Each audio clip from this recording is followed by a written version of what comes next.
Sana all nga naman, kahit hindi maligo, may taga-kuskus at taga-sip-sip ka ng mga libag mo.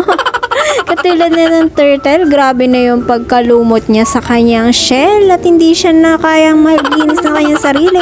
Kaya andito na naman si janitor fish, ang tagapaglinis ng kanyang likod. Ito lang pala ang dapat natin gawin. Ngalo ngayon December, sobrang taglamig. Ipunin nyo na ang libag nyo at ipakain sa janitor fish. Malaki talaga ang tulong ng mga janitor fish sa ating mga fish tanks, tsaka dito sa ating mga turtles. Kaya naman, may bumili na naman sa atin ng mga turtle. Mga turtle, isa lang pala yan at bumili na rin siya sa atin ng dry food at pagkain. Yung mga nasa video nga na nakita nyo, sobrang laki ng janitor fish nila. Pero tayo dito, meron tayong black pleco ang tawag dito at sobrang liit nila, guys. Lalaki pa to at lalong mabilis to lumaki. Lalo na kapag may mga lumot silang kinakain sa kanilang tank. Peste na nga daw sila kapag lumaki na daw sila.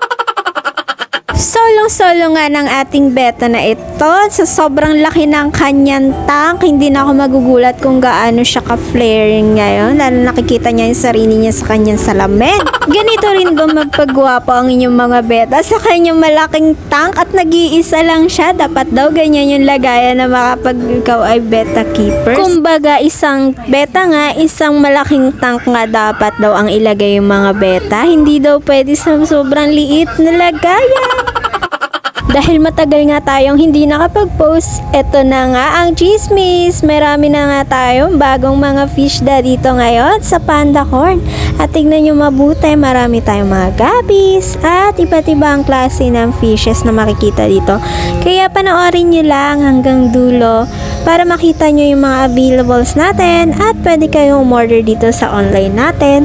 I-message nyo kami dito sa Panda Corn at aming kayong re-replyan. Huwag nyo kalimutan na mag-follow, mag-share ng aming videos at mag-like ng aming Facebook page dito sa Panda Corn para naman updated kayo sa aming mga bagong paninda at bagong videos.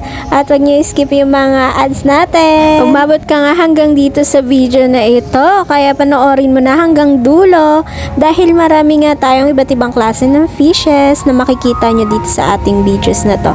Tingnan nyo yung mabuti yung mga fishes at iba-ibang mga kulay niyan. Meron din tayong mga danyos na sobrang tingkad ng mga kulay neto, guys. Pwede nyo nang bilhin ito at lahat halos yan panibago at bagong-bago.